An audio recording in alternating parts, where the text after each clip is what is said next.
Hi, I'm Ken Eckstein from Mount Comfort RV, and I just want to thank you for joining us for our first virtual new owner seminar. Today we've got 3 speakers coming to talk to you. We're going to have Rick from our parts store talk about some of the new and exciting things that we've got going on down there. Steve will come out and give us some service tips, and then Susan's going to come in and talk about camping in general. So without any further ado, here's Rick. Thanks, Ken. My name is Rick Helvey. I work in the Mount Comfort RV parts department. We have thousands of SKUs in our store of product that we sell every day. I've picked out some personal products that I think will help new owners with their beginning adventures in their RV, and we're going to talk about each and every one of them today. First product I got is Dicor. It's for the rubber roof. Basically what we want to do once a year is clean and treat and seal our rubber roof with Dicor products. They make a Dicor roof cleaner.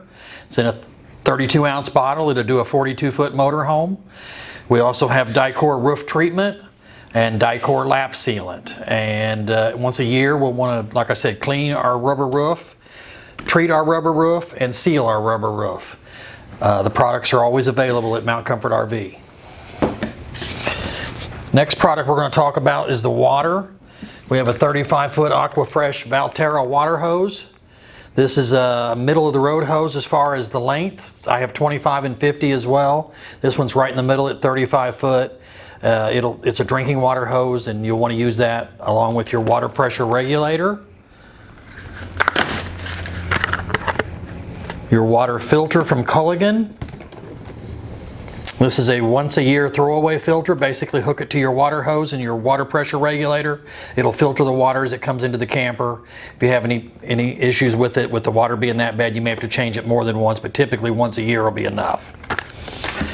If you're going to store any water in your camper, I'd like you to use Aquafresh drinking water freshener. It is a product, basically you use a cap full or two into your fresh water tank. When you store the water, if you go boondocking somewhere, you'll put this in the water. It'll keep it crisp. It'll keep it from stagnating in 3 days in the summer in some hot weather. There's also a handy elbow here that can go with your water pressure regulator, your water hose, and your filter, and this will keep everything from crimping down the sides. This is just a 90-degree angle, hooks right to your city water, and you can follow that up, like I said, with your water pressure regulator, your filter, and your water hose.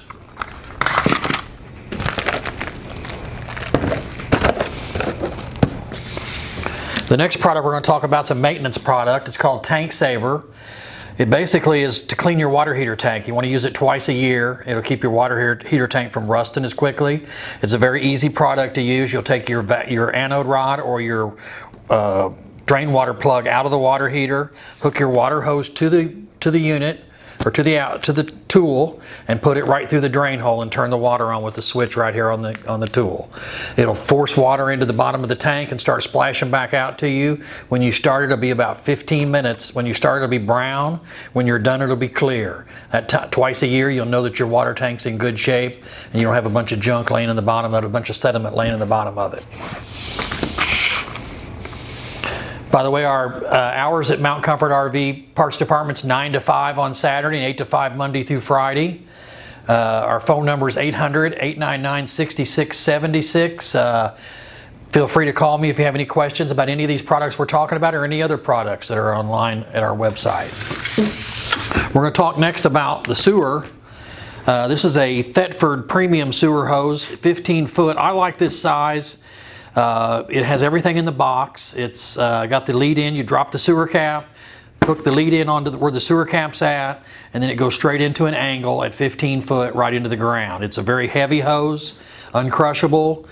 If you needed to make it longer, you can buy a 10-foot extension and make it 25 foot. Again, it's made by Thetford. It's called the Titan Premium Sewer Kit. When you get ready to go on your trip, what you'll want to do is you want to put a pod, what we call a pod, made by Porta-Pack into the toilet. This is all this is a deodorant and digester for your toilet. So you'll drop a pod into the toilet, add a pitcher of water, and within 12 to 24 hours, your toilet will be activated and ready to go for your trip. Do this the day before you leave and you won't have any issues. Every time you empty the tanks, drop another one in, add another pitcher of water. Porta-Pack by Waylex. Always use RV toilet paper. This is Thetford RV toilet paper. It's called Aquasoft. It's premium paper, 4 rolls to a pack. And we carry them at all times, and you'll want to use this in your tank so that it'll dissolve and won't give you any problems with the plumbing in your sewer tanks.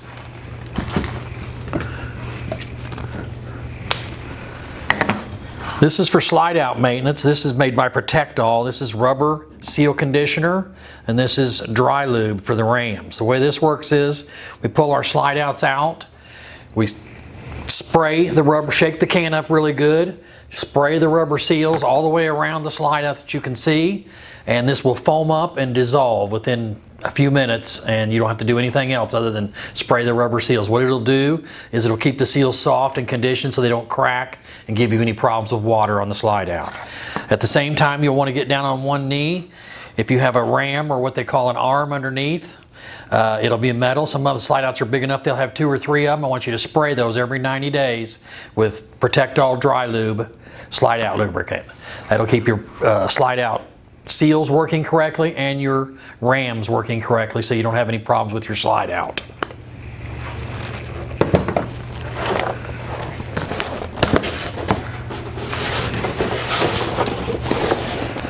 These are Southwire surge guards.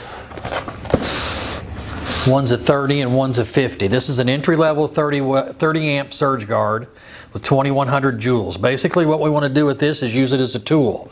When we get to our campsite, we'll take the Southwire surge guard and plug it in to our pole. It will light up green. When everything's green on the front of it, you'll know you're able to plug your camper in. If you get any lights that aren't green, like a red light on it, it's telling us there's a problem with something at the pole. So another thing this will help you with is storms. If we get a storm come through, this will shut the camper down so nothing enters it and damages any of the electronics in the camper. Again, it's made by Southwire. It's an entry level, so it does not protect you against everything, but it does do something to keep you from having any trouble with the pole, and make you aware of how the pole's working, and it will protect you during storms. The larger one here that I have here by Southwire as well is a much larger and does a lot more. Has a lot more features than the smaller one. It has a face right on the front of it. It will read to you and tell you exactly what's going on with the pole. If you get into an over voltage situation, this one will tell you that, where the entry level one will not. If you have an open ground, if you have, there's various different things that come up with this one, and it will tell you, which the entry level will not protect you from, but this one will. It'll tell you exactly what's going on. It'll read to you on the front. It'll also protect you from storms. And this is a 50 amp model of the Southwire Surge Guard. I have one more product here I want to talk about. It's a new product we just got. It's called Grandpa Gus's. It is a rodent control. So when the motorhome sits, and they do sit a lot, I would like you to use this. This is very easy to use. It's pods inside this package. You open it up and put a couple of them in the camper. It'll protect you from rodents. It has a cinnamon smell and something they don't like, and will keep the rodents out of the camper while it's sitting still. This is Grandpa Gus's, it's called. It's a new product we just got, and we've had really good luck with it so far.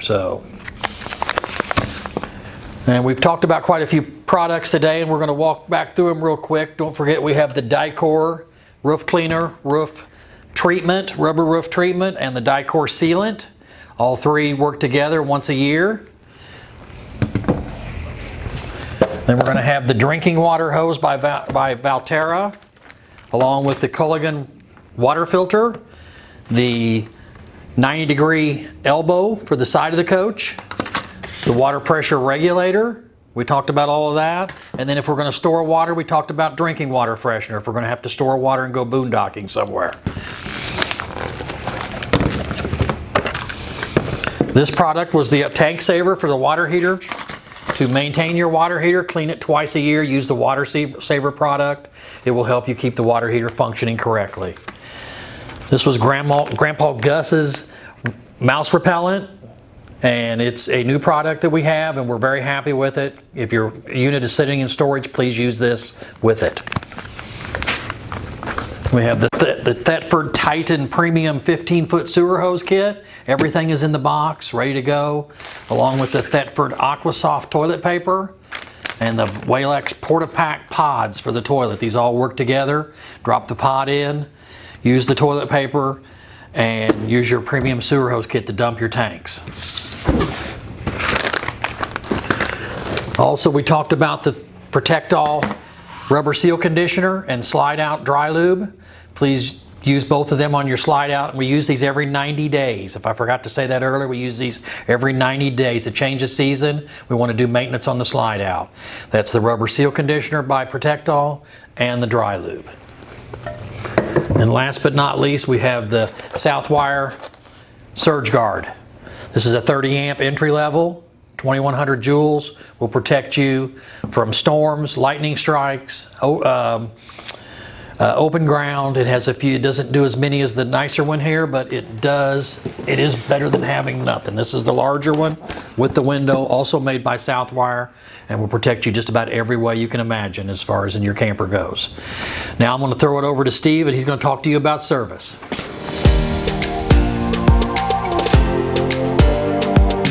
Thank you, Rick. I'm Steve with Mount Comfort RV. I'm the Parts and Service Coordinator here, and one of the biggest things that people ask me when they first buy a camper is, how does the warranty process work? Well, let me go through that with you a little bit today. I've got a camper myself, and I know the first time I took mine out, it shaked and baked a little bit, and there were a few minor things that need fixed. Well, you're probably going to have that with yours too. Hopefully not, but it's usually just some minor stuff. But when you give us a call, all right, you're going to either get a hold of Crystal or Larry, and if they're not there, please leave a voicemail. We will most surely call you back very shortly. And when you speak with Crystal or Larry, they're going to ask you about what kind of camper you have and what your last name is, and we can look all that up that way. If for some reason you have it in a company name, make sure you know what company name it was in, and that'll be great. What they'll do next is they'll start to write your repair order, because we like to know what we're getting into for your sake and for ours, to know ahead of time so we can write the ticket and schedule you appropriately and make sure we don't overload our schedule and get you out as fast as we can. So please have an idea of what you need to work on, and maybe even keep a list. So the things that are most important you tell us about first and let us know that they're a priority. And that also goes into account that if you have a trim piece or two loose on that first trip, that's not going to stop you from camping, especially in the summertime when lead times can take a while on parts. You don't want to miss out on some camping trips. So let me get back to where I was at. When Krista or Larry are talking with you on the phone and you're going through all of the things that you need us to do, whether it's 2 or 10, all right, they'll ask you a few questions, and then they're going to set an appointment date for you for drop-off. 95% of what we do is based on drop-offs, because we have to go in, we have to diagnose the problem, and very commonly we have to order parts.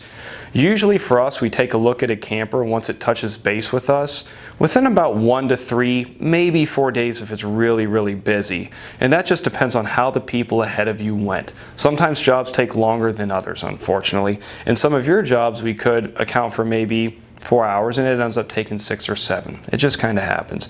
So we take a look at things within 1 to 3 or 4 days after touching base here. We diagnose our issues, and then we get with our manufacturers and we order what parts we need, if we even need it, and if we can't just fix it with labor alone. Usually our diagnosis is pretty quick. The holdup a lot of times is generally on the parts side. And if we have to order a part from a manufacturer, depending if they have it in stock or not, if it comes freight truck or UPS or what have you, it can take anywhere from 3 days to sometimes maybe 3 weeks. Windows, unfortunately, can take upwards 4 to 6 weeks in really busy times of the year. Okay? But usually we're just kind of waiting on parts. Once the parts come in, and hopefully they're correct, okay, nothing gets broken in shipment, we'll install the parts, and that's usually pretty quick as well, and we'll give you a call and get your camper back to you. In the meantime, right there, Crystal and Larry are going to be giving you updates. You're going to get a call every few days to let you know what's going on. If for some reason you don't get a call, doesn't mean that we've forgotten about you. It's just that super busy time of year, so please feel free to call us or shoot us an email, and we will happily get back with you. One thing that I like to think about when I'm camping, if I need something done, and I want to tell other people as well because it's very important, is we have a couple different types of jobs. We have priorities and we have non-priorities. The priorities are the things that might keep you from camping. Your air conditioner's out and your camping trip's it's going to be 90 degrees. It's July, it's August.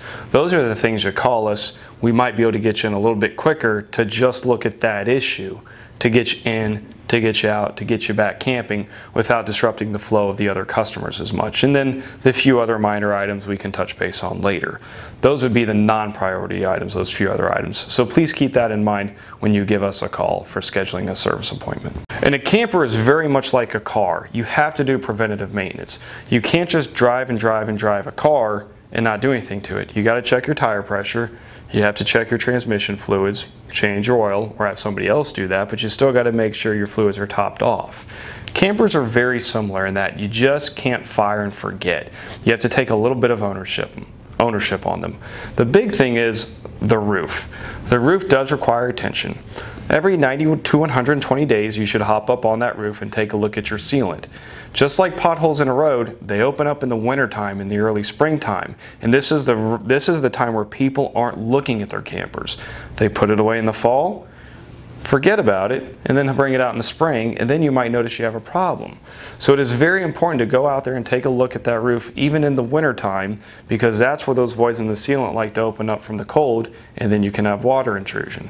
You can find those very quick if you just pay attention every 90 to 120 days to take a look at them.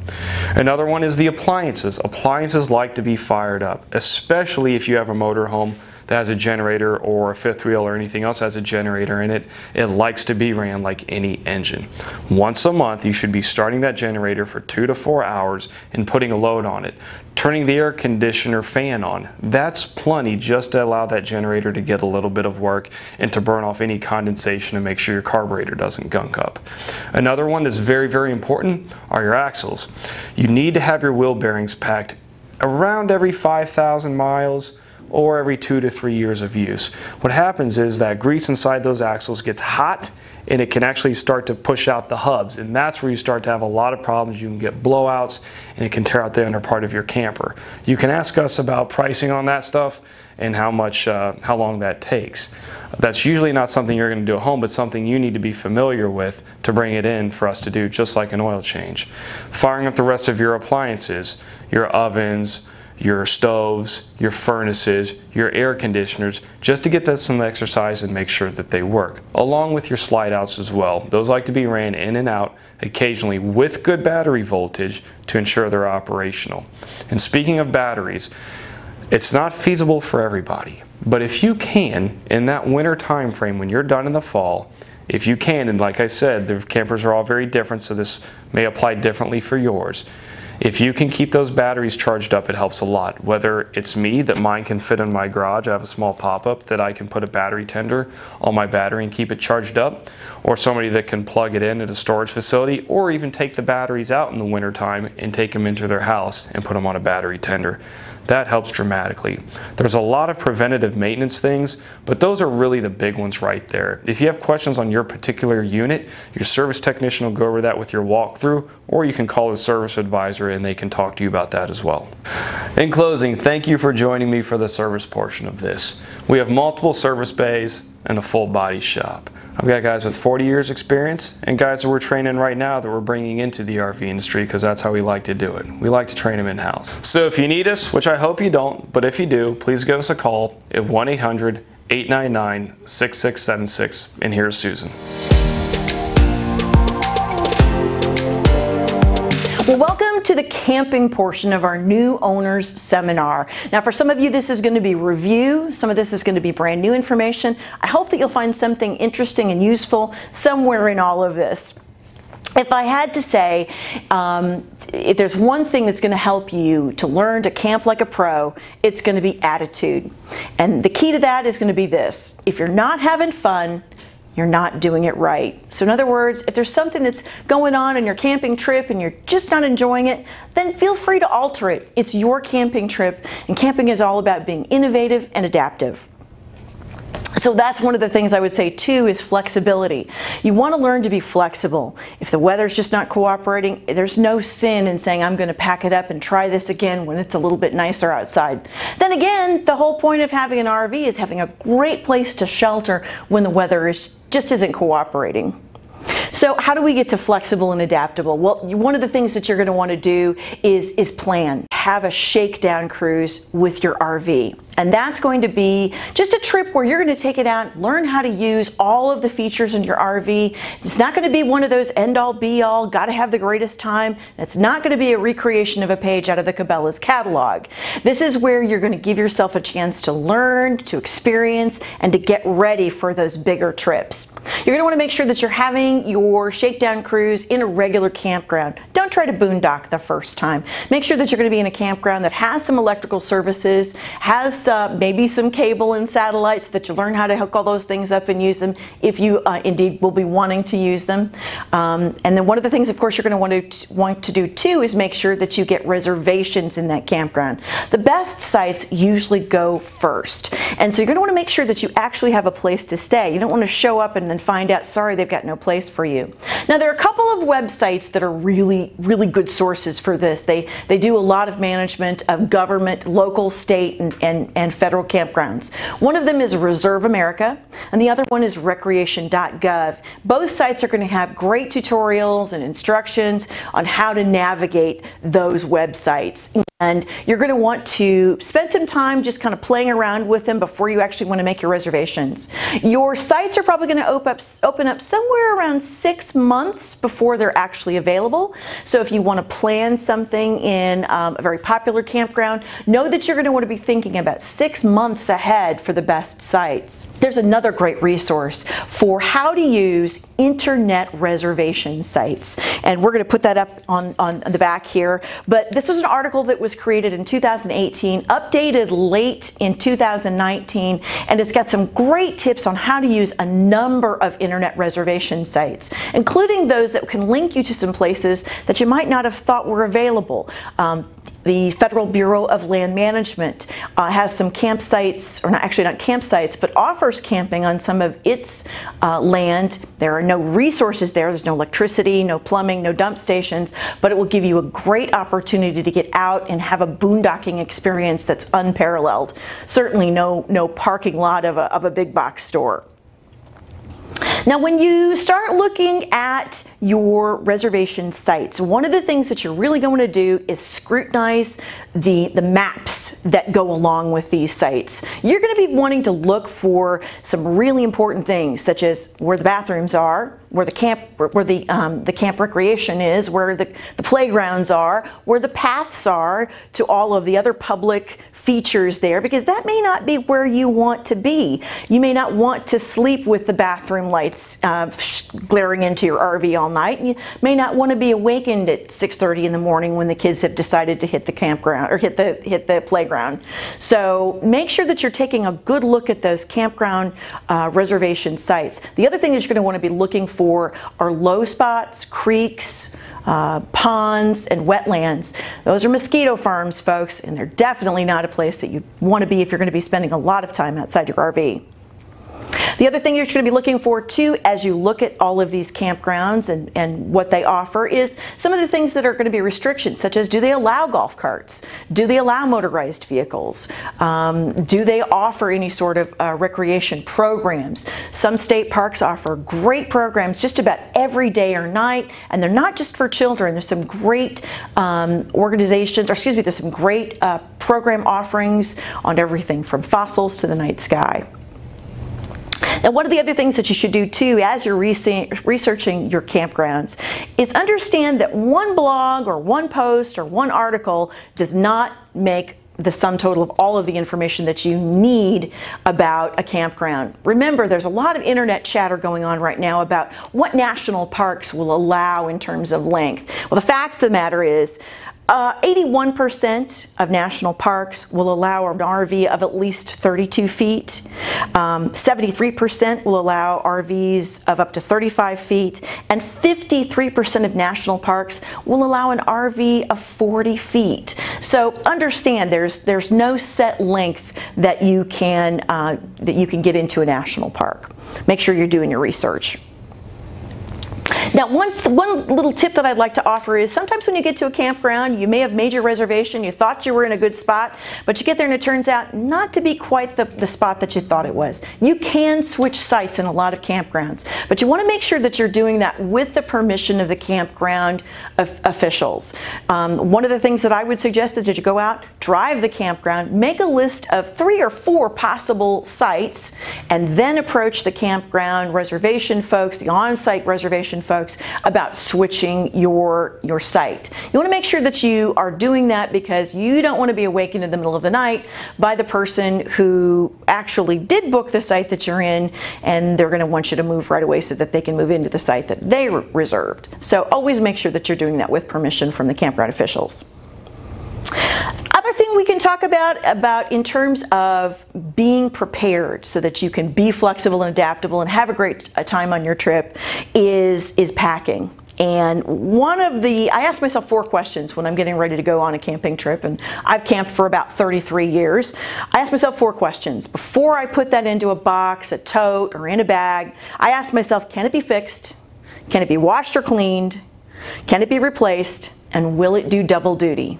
If the answer to the first 3 questions is no, or if the answer to the 4th question is yes, if the answer to the first 3 questions is no, I leave it at home. If the answer to the 4th question is yes, and it's not something that I can't replace, or not something that it is something that I can replace, excuse me, then I go ahead and I include it. Because you want to conserve and use your packing space as creatively and as best you can.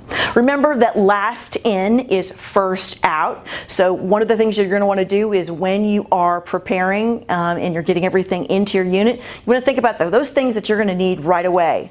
So I like to do things like put my multi-tool and great big flashlight and mosquito repellent and things like that in a bin or a tote or a basket that I'm going to pull out of my unit first so that I've got that right away. Some other tips, things doing double duty. I always make sure that I have some sort of a pan or bucket. We keep it outside. It's great for washing up hands after you've moved firewood or done some other kind of dirty chore like adjusting your stabilizer jacks. That way I wash hands outside. I don't have to trope all the way through my unit. Other double duty things to take, pool noodles. They're fabulous for insulating, keeping things from rattling. They make little foot pillows, and of course they're floaties in the lake. Some other tips, by the way, on camping like a pro. Some more tips like on camping on a pro. Excuse me, I've got a few more tips for you that will help you camp like a professional. And I'm going to start with the fact that you have to remember that campgrounds are communities. They're like a little neighborhood with thinner walls and smaller yards. So you got to be thinking a little bit about your neighbors. For example, just because you have outside speakers doesn't mean that your neighbors really share your taste in music. And you want to make sure that you're being sensitive to that. Same goes for outside lights. That string of LED color change lights that are shaped like little parrots may be amazing to you, but it may not be what your neighbor wants to enjoy all night long. So make sure that you're turning your lights out when you go inside your camper. One of the other things that I know a lot of state and national and local park rangers want you to remember too is not to be wildlife. You're not being kind to them. It's actually cruel, because when we all leave for the season, they're looking for our food, and it's also not food that they're supposed to be eating. Smoking may be legal where you are, but not everyone may enjoy tobacco products. So remember too, especially when you're smoking cigars, even though you're outside and you're well within your legal rights, you may be kind of infringing on your neighbor's fun. And that's what camping is all about after all. You're sharing an outdoor space. People are going to have different expectations of what that outdoor space is going to offer them. We all have to share when we're that close together. One thing to remember too is as you're driving through a campground, speed limits are usually going to be somewhere between 5 and 10 miles an hour. In some instances, that's still too fast. You should always remember to drive through a campground thinking that your child or your grandchild or your pet or your best friend is going to be the next person who unexpectedly steps out in front of you. The other thing that campgrounds are going to encourage you not to do is to drill holes in trees or tight lines very tightly around a tree trunk. You can actually kill a tree by doing that. That's not doing anybody any service. Of course, we're going to lose shade and we're going to lose the use of that campsite when they have to remove the tree. If you've never camped with pets and you're all excited about doing that with your RV, because that's one of the things RVs really offer us uniquely is the ability to take our pets along. Remember that each campground may have different rules for pets as well. Many campgrounds are going to require you to keep your pet on a leash no longer than 6 foot long, and they're going to insist that quiet hours apply to everyone, regardless of whether Fluffy or Spotty understands that it's time to be quiet. You really do need to keep your pets quiet as well. They're going to insist that you scoop the poop, and that is a sanitation issue for everyone. It is not natural to have everybody's domesticated pet going potty in a campground. It's just too high a concentration of people and other pets. One of the things that you're going to want to make sure that you're definitely doing if you're taking your pets along is using a vet-approved flea and tick repellent, and learn how to remove ticks safely from your pet. They're out in the wild, they are going to be exposed to flora and fauna that they normally don't experience in their own backyard. We want to make sure that they come back healthy. The other thing that you're going to want to make sure that you're doing as well is checking paws for abrasion. If your pets are indoor pets, you have to remember that that first day on the trail with gravel and sand and even clay can be very abrasive. Can really be hard on your pet's paws. So make sure that you're kind of going easy for a little while if they're not conditioned to walking outside. Some other tips for camping. One of the things I can't stress enough is when you move into a campground, make sure that you do know where the severe weather shelters are. I've had to go, any of us who've camped any length of time have had to find shelter from a particularly violent storm. No matter how robust your RV is, sometimes it's no match for a tornado. And I've camped through a tornado. One of the things too, if I could encourage people to do that's going to help you camp like a pro, of course, is live with lists. And of course, you're going to be making lists of the things that you want to take, but you're also going to want to be making lists of things that you need to do before and as you break camp, as well as when you get home. Now, we've got some great lists for you here at Mount Comfort RV. They're going to help you kind of think of some things that you want to take, but also all of those things, all of those checklists that you need to be thinking about as you break camp. Things like dusting off your awning, things like making sure your slides are clear before you pull everything in. Don't forget too that at Mount Comfort RV, when you are a new buyer with us, you're going to get some free camping. We have a couple of resorts that we work with. This one is a 1-year camping pass to Thousand Trails. This one is with another company called Venture Out. If you would like more details on this, please give us a call here at Mount Comfort RV. If you've not been signed up and think you should have, definitely give us a call. This is a great benefit of being one of the Mount Comfort RV family members. And then if there's just one more tip that I could give everyone that I think might help you enjoy not only your time out camping, but in enjoying those memories that you made while camping, and that is put together a camp journal, the journal of your RV. Let guests enter things in it. Let the kids draw pictures. Have everybody list one thing that was really special to them on that particular camping trip. It's going to be a fabulous memory, and it's going to be the most treasured part of your recreational vehicle. Folks, if you have any other questions about camping in general, or any of the resources that we've used to put this together, please give me a call here at Mount Comfort RV. I'm Susan Dillman Stills. Back to you, Ken. Well, I hope you all got something out of that. And I just want to thank you for joining us here at our New Owner Seminar. And I hope to see you real soon at Mount Comfort RV.